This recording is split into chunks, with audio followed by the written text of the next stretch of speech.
Il faut minimum 30 ans de recul pour se rendre compte des profondes mutations du marché du travail. Premier constat, l'emploi s'est d'abord beaucoup féminisé. Le nombre de femmes en emploi, qu'ils soient salariés ou non, a progressé d'environ 3,6 millions sur la période, pour seulement une hausse de 991 000 pour les hommes. Le gap est énorme, avec un rapport de 1 à près de 4, si bien qu'aujourd'hui, plus de 48% des emplois sont occupés par des femmes. La parité est donc plus très loin, et deux courbes se rapprochent. Celle des taux d'emploi, qui rapporte le nombre de personnes en emploi sur la population en âge de travailler les 15 à 64 ans par convention. La courbe des femmes monte et à près de 64%, jamais elle n'a été aussi haute. Pour les hommes, elle se situe à 70%. Ce n'est pas son niveau plancher, mais c'est très loin de ses standards, proche de 90% du début des années 70. L'écart homme-femme est ainsi passé de plus de 39 points à 6,1 sur l'ensemble de la période. C'est une transformation sociale majeure. C'est le résultat de la nécessité d'un double salaire à l'ère de la consommation de masse, de la marchandisation des tâches domestiques, qui a été la clé de l'accès aux femmes à des postes plus élevés, mais aussi de la volonté d'une plus forte reconnaissance sociale des femmes et de leur plus forte autonomie financière.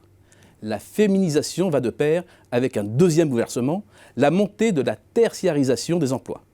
Sur les 30 dernières années, l'industrie a détruit plus d'1,4 million d'emplois.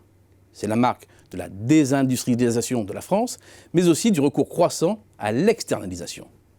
L'agriculture en perd près de 700 000. Un emploi agricole sur deux a disparu depuis 1987. La construction est restée quasiment stable. Et le tertiaire en a gagné près de 7 millions.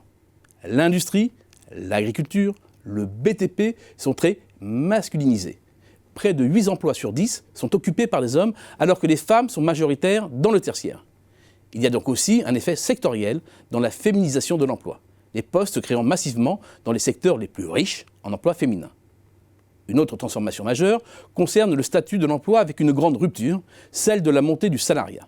Il y a 30 ans, la salarisation complète de la société était une thèse largement admise. Et pour cause, la part de l'emploi salarié ne cessait de s'élever jusqu'à représenter un peu plus de 91% de l'emploi total au début des années 2000, soit 12 points de plus par rapport au début des années 70. Changement de tendance à partir de 2003, la part du salariat stagne puis se réduit légèrement.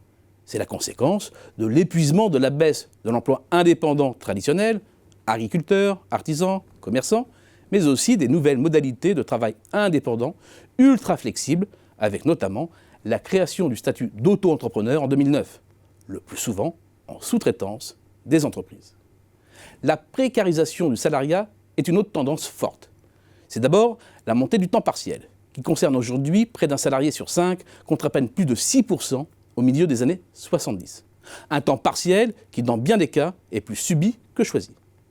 Autre signe, l'intérim, les CDD prennent une place croissante dans l'emploi.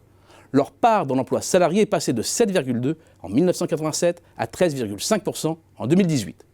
Mais l'évolution la plus saillante est l'augmentation du turnover et de la précarité des CDD, dont témoigne la progression de la part des CDD dans les flux d'embauche, passant de 76% en 1993 à 87%, et la part prépondérante des CDD de moins d'un mois, 83%.